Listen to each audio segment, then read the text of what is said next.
Hola a todos, bienvenidos una vez más a nuestro canal Luz entre las Sombras, donde exploramos juntos las historias, relatos y reflexiones más profundas de la Biblia.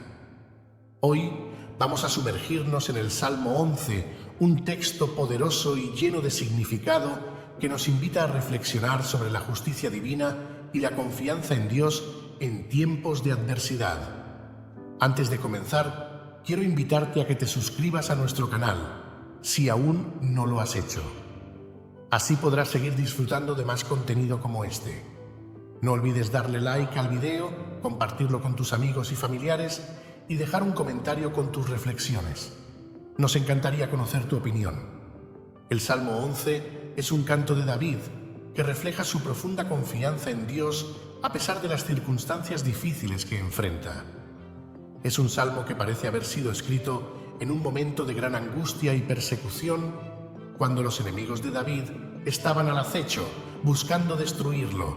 La estructura del salmo es breve, pero cada palabra está cargada de significado, y en su brevedad encontramos una poderosa declaración de fe. Este salmo ha sido fuente de consuelo para muchos a lo largo de los siglos, especialmente en tiempos de prueba. En él, David contrasta la maldad de los hombres con la justicia de Dios, y a través de su poema nos muestra que, aunque el mal parezca prevalecer, Dios sigue estando en su trono y su justicia prevalecerá. David, a lo largo de su vida, experimentó múltiples situaciones en las que su fe fue puesta a prueba. Desde sus días como pastor de ovejas hasta su reinado como rey de Israel, enfrentó amenazas tanto externas como internas. Ya sea luchando contra Goliat, huyendo de Saúl o enfrentando rebeliones dentro de su propio reino, David tuvo que aprender a confiar en Dios a pesar de las circunstancias adversas. Esta experiencia personal de confiar en Dios en medio de las dificultades es lo que impregna el Salmo 11 con una autenticidad y un poder que resuenan a lo largo de los siglos. En el Señor he confiado. ¿Cómo decís a mi alma que escape al monte cual ave? Desde el primer verso, David establece el tono de todo el Salmo. A pesar de las amenazas y los consejos de huida que recibe, su confianza en Dios es inquebrantable. Es interesante notar que David no niega la realidad del peligro, pero se rehúsa a actuar por miedo. En lugar de ello, reafirma su fe en Dios. Esta es una lección poderosa para nosotros. Aunque las circunstancias nos inviten a huir, a retirarnos o a rendirnos, debemos recordar que nuestra fortaleza y seguridad están en Dios. Este verso también refleja la tentación constante de buscar refugio en cosas o lugares que creemos que nos ofrecerán seguridad. Sin embargo, David nos enseña que nuestra verdadera seguridad solo puede encontrarse en Dios. Este primer verso también abre la puerta a una reflexión sobre la naturaleza de la fe. La fe no es una negación de la realidad, sino una afirmación de la realidad más profunda de que Dios es nuestro refugio y fortaleza. A lo largo de la historia, los seguidores de Dios han enfrentado situaciones en las que huir parecía ser la opción más lógica. Sin embargo, como David, han aprendido que hay un lugar más seguro que cualquier fortaleza humana: la presencia de Dios. Podemos relacionar esto con nuestra propia vida diaria. A menudo enfrentamos situaciones que nos llenan de temor, problemas financieros, enfermedades, relaciones rotas y más. La respuesta natural puede ser escapar, evitar o ignorar estos problemas. Pero David nos recuerda que en lugar de huir, debemos dirigirnos a Dios en busca de refugio. Esta es la esencia de la fe: confiar en Dios en medio de la tormenta. Porque he aquí, los malos tienden el arco, disponen sus saetas sobre la cuerda para asaetear en oculto a los rectos de corazón. Aquí, David describe la amenaza de los malvados. Utiliza una imagen vívida de enemigos que están preparados para disparar flechas en la oscuridad, apuntando a aquellos que son rectos de corazón. Esta metáfora es poderosa porque nos muestra que a menudo los ataques contra los justos no son abiertos o directos, sino que vienen de manera encubierta, inesperada y con intención de causar el mayor daño posible. El uso de la palabra oculto también nos recuerda que muchas veces los peligros que enfrentamos no son visibles a simple vista. Sin embargo, Dios, que ve todo, no es ajeno a estas amenazas. Él está consciente de lo que enfrentamos y su justicia no permitirá que los malvados triunfen. Este verso también nos lleva a reflexionar sobre la naturaleza del mal y cómo opera en el mundo. Los malvados, representados aquí como arqueros escondidos, no actúan de manera abierta o transparente. Su objetivo es destruir a los justos, no solo físicamente, sino también moral y espiritualmente. Esto es algo que vemos repetido a lo largo de la historia bíblica y en nuestras propias vidas. El mal busca socavar la fe y la justicia, a menudo a través de tácticas encubiertas y engañosas. Es importante señalar que la rectitud de corazón no garantiza una vida libre de ataques o desafíos. Al contrario, como lo muestra este verso, a menudo es precisamente la rectitud la que atrae la atención de aquellos que se oponen a Dios. Sin embargo, el hecho de que Dios ve y conoce estas amenazas nos da la confianza de que, aunque los malvados puedan planear y conspirar, no pueden escapar de la justicia de Dios. Si fueran destruidos los fundamentos, ¿qué ha de hacer el justo? Este verso plantea una pregunta inquietante y profundamente filosófica. ¿Qué puede hacer el justo cuando los fundamentos mismos de la justicia y la moralidad son destruidos? En otras palabras, ¿qué puede hacer una persona piadosa cuando todo a su alrededor parece colapsar? Este es un desafío que muchos enfrentan, especialmente en tiempos de gran maldad o injusticia. David, al plantear esta pregunta, nos lleva a reflexionar sobre la importancia de mantenernos firmes en nuestra fe, incluso cuando todo lo demás se desmorona. La fe en Dios se convierte en el ancla que nos sostiene, incluso cuando el mundo a nuestro alrededor parece caer en el caos. La cuestión de los fundamentos es crucial porque estos representan las bases sobre las cuales se construye la sociedad, la moralidad y la justicia. Cuando estos fundamentos son socavados, ya sea por corrupción, injusticia o apostasía, el justo se encuentra en una posición precaria. Sin embargo, la pregunta retórica de David sugiere que, aunque los fundamentos terrenales puedan ser destruidos, el justo aún tiene un fundamento firme en Dios. En la actualidad, este verso resuena profundamente en un mundo donde los valores y principios parecen estar en constante cambio. A medida que las normas sociales y morales se desmoronan, los creyentes pueden sentirse desorientados y desesperanzados. Sin embargo, David nos recuerda que nuestra esperanza no está en los fundamentos terrenales, sino en el fundamento inamovible de la fe en Dios. Verso 4. La soberanía de Dios. El Señor está en su santo templo. El trono del Señor está en el cielo. Sus ojos ven, sus párpados examinan a los hijos de los hombres. Este verso es central en el Salmo y nos ofrece un recordatorio crucial. Dios está en control. Aunque los fundamentos sean destruidos y los malvados ataquen en secreto, Dios sigue en su trono. No es indiferente a lo que sucede en el mundo. Sus ojos ven todo y Él examina a cada ser humano. La imagen de Dios en su templo y en su trono nos transmite una sensación de seguridad y estabilidad. No importa cuán turbulentas sean nuestras circunstancias, podemos tener la certeza de que Dios sigue gobernando. Su justicia es perfecta y nada escapa a su mirada. Esto debería darnos una profunda paz, sabiendo que, aunque no entendamos todo lo que sucede, Dios lo ve y lo entiende todo. Este verso también nos invita a reflexionar sobre la naturaleza de la soberanía de Dios. A lo largo de la Biblia se nos muestra que Dios no solo es soberano sobre el mundo, sino que también es activo en él. Su trono en el cielo no es un símbolo de distancia o desconexión, sino de autoridad y poder supremos. Dios no solo observa el mundo desde lejos, Él está profundamente involucrado en los asuntos humanos, juzgando con rectitud y justicia. La referencia a los párpados de Dios que examinan a los hijos de los hombres es una metáfora poderosa que nos recuerda que nada escapa a su atención. Esto puede ser tanto reconfortante como aterrador, dependiendo de cómo vivamos nuestras vidas. Para aquellos que buscan vivir en justicia, es reconfortante saber que Dios ve nuestras luchas y nuestras victorias.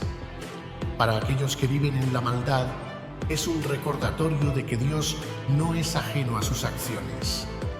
El Señor prueba al justo, pero al malo y al que ama la violencia, su alma los aborrece. Aquí vemos un principio importante. Dios permite que los justos sean probados. Esto no significa que Dios esté complacido con el sufrimiento de los justos, sino que a través de las pruebas nuestra fe y carácter son refinados. La prueba es parte del proceso de crecimiento espiritual y aunque puede ser dolorosa, produce frutos de justicia en nuestras vidas. Por otro lado, este verso también nos muestra la actitud de Dios hacia el malvado y al que ama la violencia. Dios aborrece la maldad y la violencia y aquellos que se deleitan en estas cosas están bajo su desagrado. Este es un recordatorio solemne de que, aunque la maldad pueda parecer triunfante por un tiempo, está destinada a enfrentar el juicio de Dios. Las pruebas a las que son sometidos los justos no son al azar ni sin propósito. A lo largo de la Biblia, vemos que Dios utiliza las pruebas para fortalecer la fe de sus seguidores y para revelar su carácter. Las pruebas, aunque dolorosas, son un medio por el cual Dios purifica y santifica a su pueblo. Esto es evidente en la vida de personajes bíblicos como José, Moisés, Job y, por supuesto, el propio David. Además, este verso nos desafía a reflexionar sobre nuestra respuesta a las pruebas. ¿Las vemos como oportunidades para crecer y confiar más en Dios? ¿O nos dejamos llevar por la desesperación y el desánimo? David nos muestra que incluso en medio de las pruebas podemos confiar en que Dios tiene un propósito y un plan para nuestro bien. En contraste, la segunda parte del verso es una advertencia seria para aquellos que viven en la maldad y la violencia. Dios no es neutral frente al mal, lo aborrece. Esto es un recordatorio de que el carácter de Dios es uno de justicia y santidad y no permitirá que la maldad quede impune. Sobre los malos hará llover calamidades. Fuego, azufre y viento abrasador será la porción del cáliz de ellos. Este verso describe el juicio que espera a los malvados. La imagen de fuego y azufre nos recuerda la destrucción de Sodoma y Gomorra, ciudades que fueron juzgadas por su extrema maldad. El viento abrasador también evoca la idea de un juicio severo e inescapable. La frase «la porción del cáliz de ellos» indica que este juicio es la justa retribución por sus acciones. Así como en otros pasajes de la Biblia, el cáliz es una metáfora de la ira de Dios, la cual será derramada sobre aquellos que persisten en la maldad. Este verso es una de las representaciones más gráficas del juicio divino en las Escrituras. El uso de imágenes como el fuego y el azufre no solo nos remite a la historia de Sodoma y Gomorra, sino que también simboliza la naturaleza purificadora y destructiva del juicio de Dios. Es un recordatorio de que Dios, en su santidad, no tolerará el pecado indefinidamente. Además, la referencia al cáliz es significativa. En la Biblia, el cáliz a menudo simboliza la ira de Dios que se derrama sobre los malvados. Aquí se nos dice que este cáliz será la porción de los malvados, lo que implica que recibirán exactamente lo que merecen. Esto subraya la justicia de Dios. El juicio que derrama no es arbitrario, sino que es la respuesta justa y proporcional a la maldad de los individuos. Este verso también nos lleva a considerar el aspecto escatológico del juicio divino. Aunque los malvados pueden parecer prosperar en este mundo, el Salmo 11 nos recuerda que hay un día de rendición de cuentas. En el final, Dios traerá justicia perfecta y aquellos que han vivido en maldad enfrentarán las consecuencias de sus acciones. Porque el Señor es justo y ama la justicia, el hombre recto mirará su rostro. El Salmo culmina con una afirmación poderosa: Dios es justo y ama la justicia. Esta es una verdad fundamental que debe consolarnos y motivarnos a vivir vidas justas.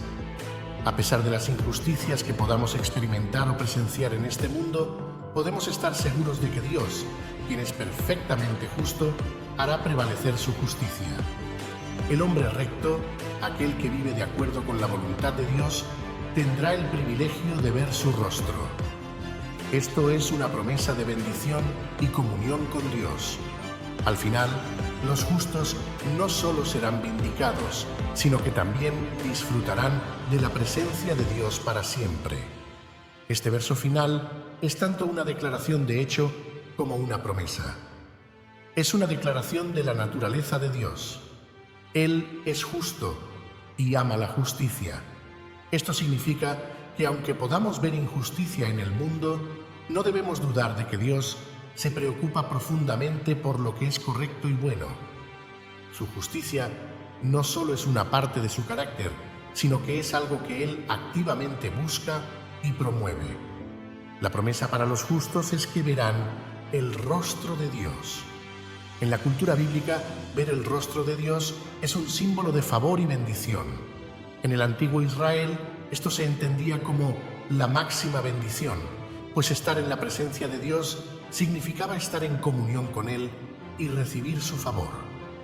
Esta promesa nos motiva a buscar la justicia y a vivir de acuerdo con los caminos de Dios, sabiendo que, al final, seremos recompensados con su presencia.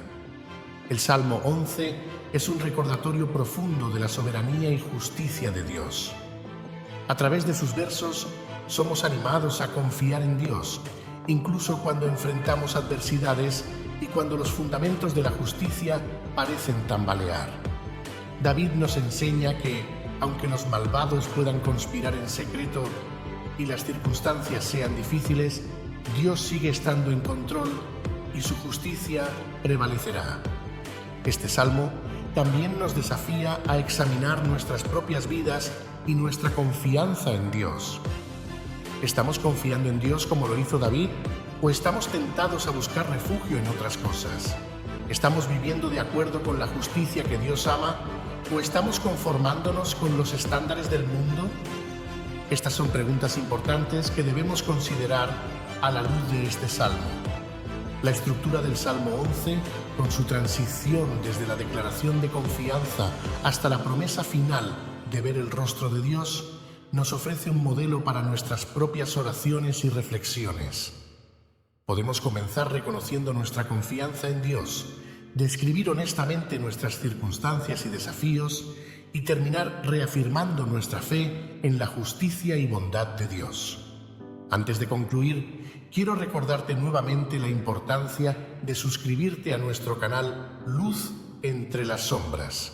Si este video te ha sido de bendición, no olvides darle like, compartirlo con aquellos que necesiten escuchar este mensaje y dejar un comentario con tus reflexiones. Juntos podemos seguir explorando las riquezas de la palabra de Dios y creciendo en nuestra fe.